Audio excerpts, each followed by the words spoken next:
మీరు చూడాలనుకున్నదే మీరు చూస్తున్నది SV9. తరతరాలుగా మేము చేస్తున్న వృత్తులు కొందరికే ఉపాధి కల్పిస్తూ ఉన్నాయి. కానీ ఇన్ని లక్షల కోట్ల మంది పిల్లలకు అది ఉపాధి కల్పించలేవు. మా కులాలలో వాళ్ళు చదువుకొని ఎదిగితే ప్రపంచవ్యాప్తంగా ఉన్న అందరితోటి వాళ్ళు పోటీ పడాలని చెప్పి ఆ తల్లిదండ్రులు కోరుకుంటున్నారు. మా పిల్లలు చదువుకొని పెద్ద ఉద్యోగాలు చేయాలని చెప్పి కలలు కంటున్నారు. దానికోసం వాళ్ళు కాయకష్టం చేసుకుంటున్నారు. ఎందుకు మా యాదవ బిడ్డలు జీవాలను తీసుకొని అడవుల మధ్యలో చిరుతపుల్ల మధ్యలో పోయి అక్కడ నెల రోజులు 2 నెలలు ఎందుకు అక్కడ నివాసం ఏర్పరచుకొని పండుకుంటా ఉన్నారు? వాళ్ళ మీద గాయాలైనాయి, దాడులు జరిగినాయి. అయినా సరే మేము ఇట్లా బతికినాం, మా జీవితాలు దీంతో అయిపోతాయి. కానీ మా పిల్లలు మాత్రం చదువుకోవాలి, వాళ్ళు ఇదే వృత్తిలో ఉండకూడదు, వాళ్ళు ఉన్నతమైన స్థానాలకు ఎదగాలని చెప్పి ఆ యాదవ బిడ్డలు శ్రీశైలం అడవులకు పోతున్న విషయం నీకు తెలియదా? అందుకే గ్రామాలలో స్కూళ్ళను బాగు చేస్తూ ఉన్నాం, హాస్టళ్లలో వాటర్ ఫిల్టర్ ప్లాంట్స్, లైబ్రరీస్ ఏర్పాటు చేస్తూ ఉన్నాం. అవన్నీ కూడా ఒక మార్పు దిశగా మహబూబ్ నగర్ను మేము తీసుకెళ్తా ఉన్నాం. దానికి పట్టణంలో ఉన్న మేధావులు, చదువుకున్న వాళ్ళు, మీడియా మిత్రులు, సామాన్య ప్రజలు అందరూ కూడా హర్షం వ్యక్తం చేస్తుంటే నీకు కడుపు మండినట్టు అవుతుంది. ఎందుకో మన పేద బిడ్డలు చదువుకుంటుంటే, మన పేద బిడ్డలకు లైబ్రరీలు వస్తూ ఉంటే, మన పేద బిడ్డలకు యూనివర్సిటీలు వస్తూ ఉంటే, మన పేద బిడ్డలకు ఇంజనీరింగ్ లా కాలేజీలు వస్తూ ఉంటే నీ కడుపు మండుతుందా? వాళ్ళు ఎంతసేపు తాగి తిని రోడ్ల మీదకి వచ్చి జై సీనన్న అంటే నీ కడుపు సంతోషంగా ఉంటుందా? ఇదా రాజకీయం మీరు చేసేది? ఇదా మీరు ఉద్యోగ సంఘాల నాయకులుగా మీరిచ్చే ఆలోచన సమాజానికి?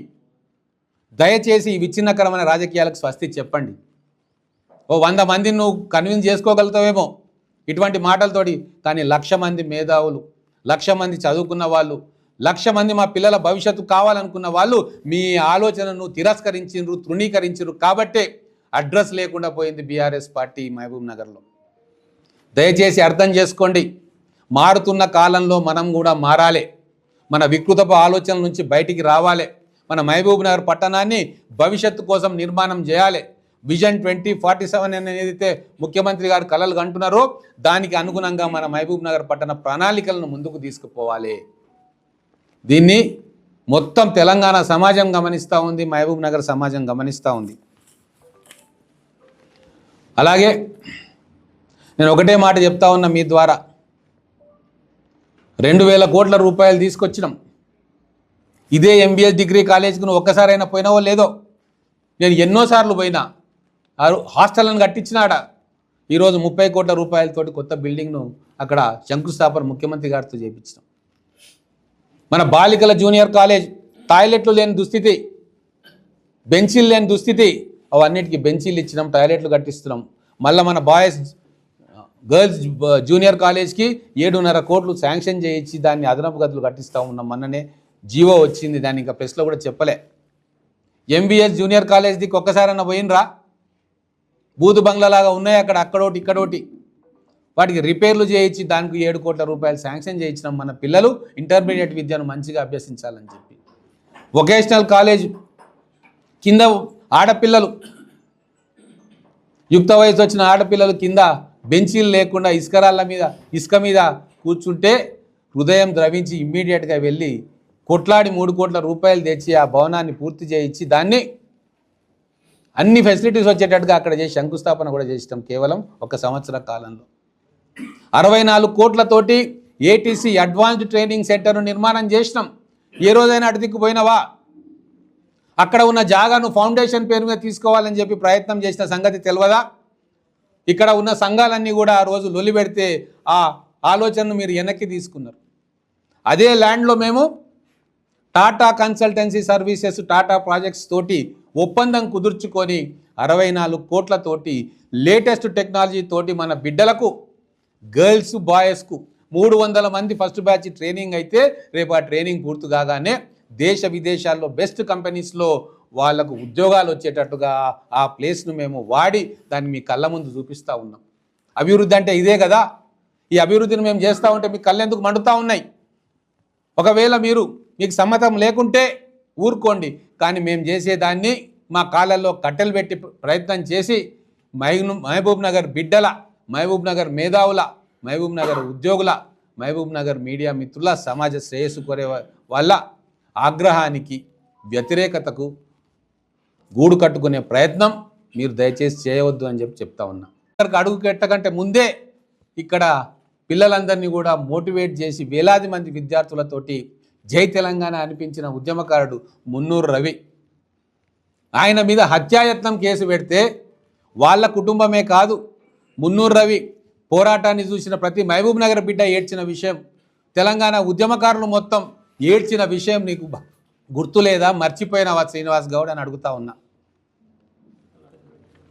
అలాగే జేఏసీ చైర్మన్గా ఉండి ఆ రోజు ఉద్యమంలో అన్ని వర్గాల ప్రజలను, అన్ని కుల సంఘాలను, అన్ని ఉద్యోగ సంఘాలను ఏకం చేసి జిల్లా వ్యాప్తంగా ఉద్యమాన్ని ఉధృతం చేసిన పెద్దలు అందరికీ గౌరవనీయులు, వయసులో పెద్ద రాజేందర్ రెడ్డి గారిని ఇంటి దగ్గర నుంచి తీసుకొని పోయి ఉదయం పూట తెల్లవారుజామున జైల్లో వేస్తే వాళ్ళ కుటుంబమే కాదు, మహబూబ్ నగర్, పాలమూరు ఉమ్మడి జిల్లాలో ఉన్న ప్రతి ఉద్యోగి కుటుంబం కూడా ఏడ్చిన విషయం నువ్వు మర్చిపోయినవా?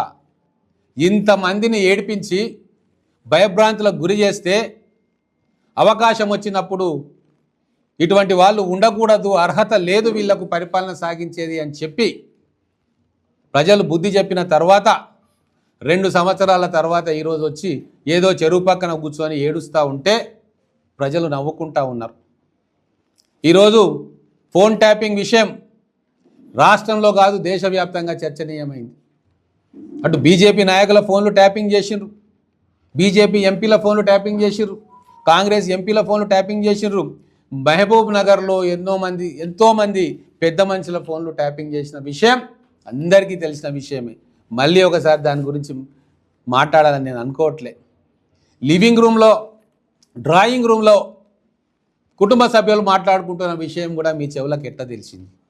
వాళ్ళందరూ భయంతో దేవుడా భగవంతుడా తెలంగాణ తెచ్చుకున్న తర్వాత మా ఇంట్లో కూడా మేము మాట్లాడుకునే పరిస్థితి లేదు అని చెప్పి కొన్ని వేల కుటుంబాలు ఏడ్చి ఆ ఏడ్పునే ధిక్కార స్వరంగా మార్చి బీఆర్ఎస్ పార్టీని బొందబెట్టిన విషయం మీకు తెలుస్తలేదా ఇంకా?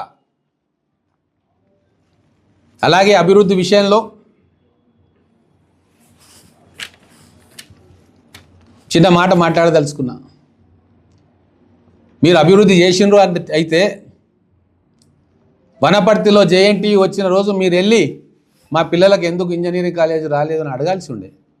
కానీ మీరు ఏం చేసిండ్రు? ఎలక్షన్ ముందు ఒక కాగితం తీసుకొచ్చి జేఎన్టీ వచ్చింది అని చెప్పి డీజే సౌండ్లతోటి మండు టెండలో పిల్లలందరినీ కూడా వాకింగ్ చేయించి స్టేడియం గ్రౌండ్లో మీటింగ్ పెట్టి ఓ ఇంజనీరింగ్ కాలేజ్ తెచ్చినా అని చెప్పి ఒక జీవో చూపించారు. ఎక్కడ పోయింది ఆ జీవో? కానీ నేను నా ఎలక్షన్ మేనిఫెస్టోలో వాగ్దానం చేసినాం, IIIT తీసుకొస్తా అని చెప్పిన IIIT తీసుకొచ్చినాం. ఫస్ట్ ఇయర్ క్లాసెస్ అక్కడ నడుస్తూ ఉన్నాయి సజీవ సాక్ష్యంగా. 200 మంది తెలంగాణ పిల్లలు అక్కడ IIITలో చదువుతూ ఉన్నారు. అండర్ గ్రౌండ్ డ్రైనేజ్ తీసుకొస్తా అని చెప్పిన 603 కోట్లతోటి నభూతోన్న భవిష్యత్ అన్నట్టుగా ఏ పట్టణానికి రానట్టుగా ముఖ్యమంత్రి రేవంత్ రెడ్డి గారి ఆశీర్వాదంతో ఈరోజు మహబూబ్ నగర్కు 603 కోట్లతోటి అండర్ గ్రౌండ్ డ్రైనేజ్ తీసుకొచ్చినాం. కాగితాలకు పరిమితం కాలే, ముఖ్యమంత్రి గారే స్వయంగా వచ్చి IIITకి అండర్ గ్రౌండ్ డ్రైనేజ్కి 220 కోట్ల శాశ్వత మంచినీటి పరిష్కారం కోసము వారే తన స్వహస్తాలతోటి భూమి పూజ చేయించిన ఘనత మా కాంగ్రెస్ పార్టీది, మాది, మా నాయకులది, ఇక్కడ ఉన్న ఎమ్మెల్యేగా నాది. చాలా ఊర్లలో తిమ్మసాన్ పెళ్ళలో మీ దాష్టీకానికి తట్టుకోలేక ఊర్లు వదిలేసి అడవులలో పడుకున్నారు. ఆ కుటుంబాలు ఏడ్చినాయి.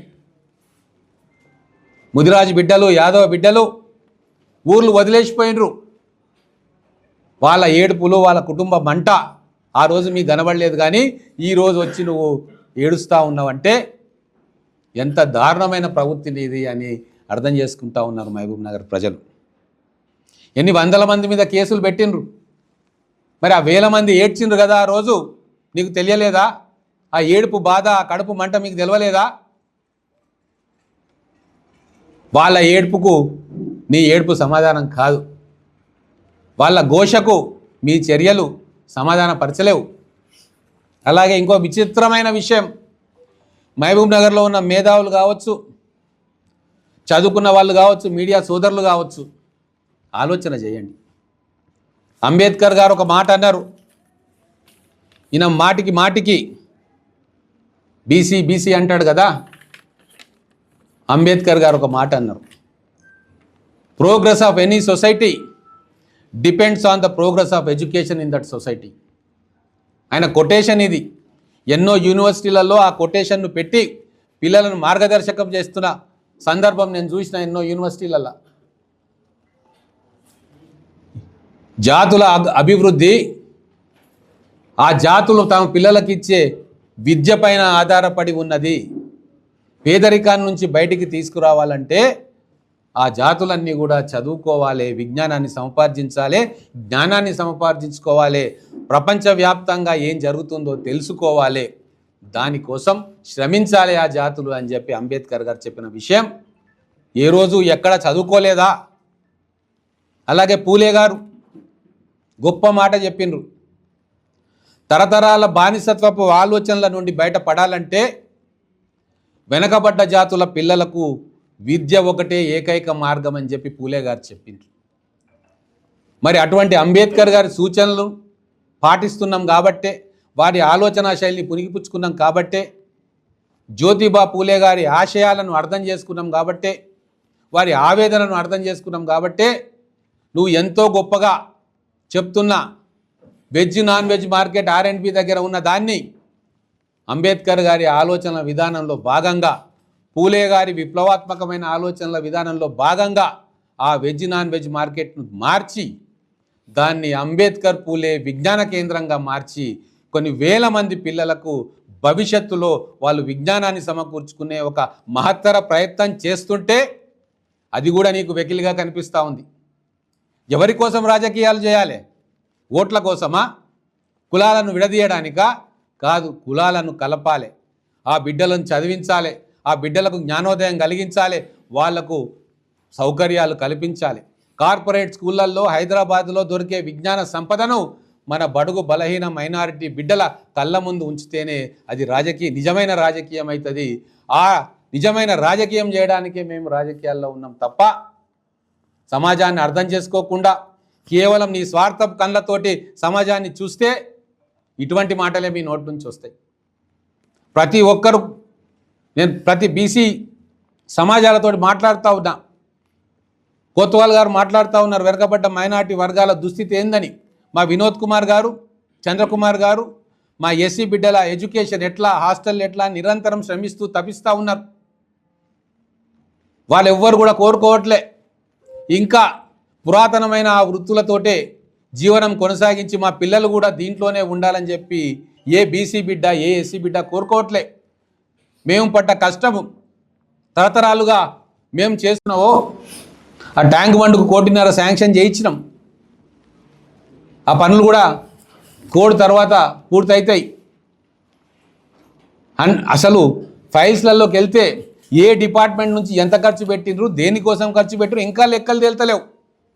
Sports ministry, irrigation ministry, tourism ministry, దేనికి ఫైల్స్ లేవు, శాంక్షన్స్ లేవు.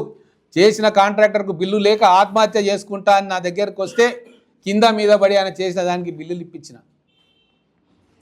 హాస్పిటల్ గురించి మాట్లాడినరు. 8 ఏళ్లలో ఈవీఎం మెషిన్లు ఉంటే కోర్టు నుంచి తీర్పు తెచ్చుకునే సోయి లేదు.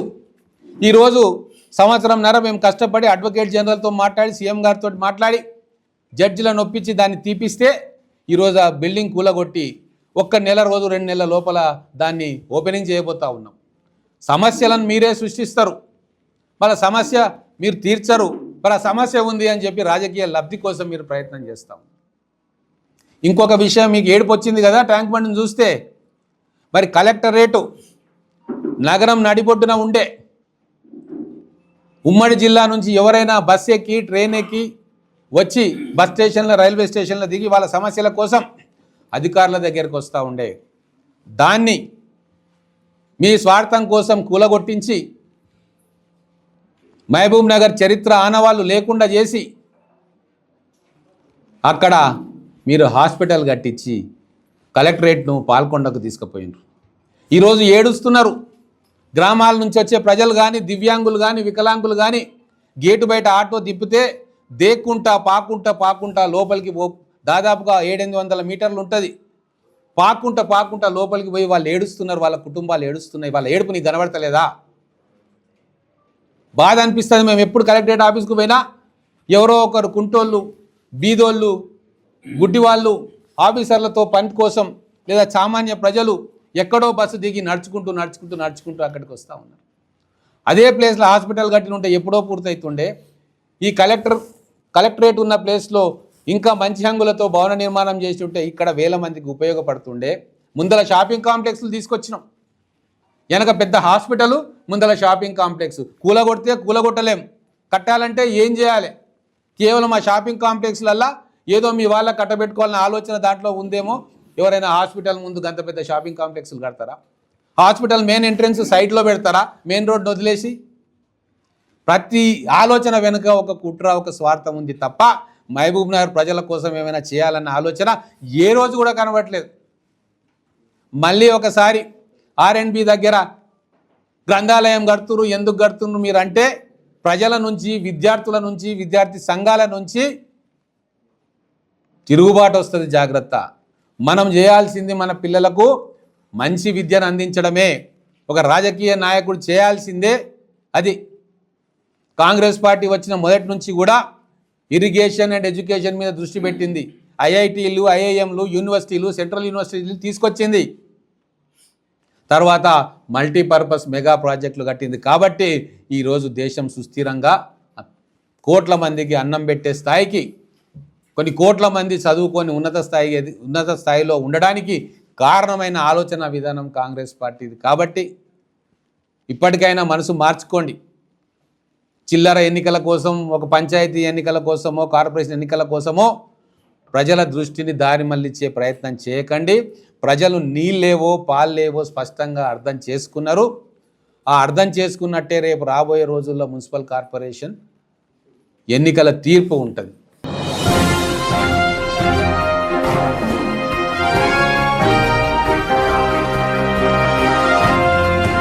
మీరు చూడాలనుకున్నదే మీరు చూస్తున్నది SV9.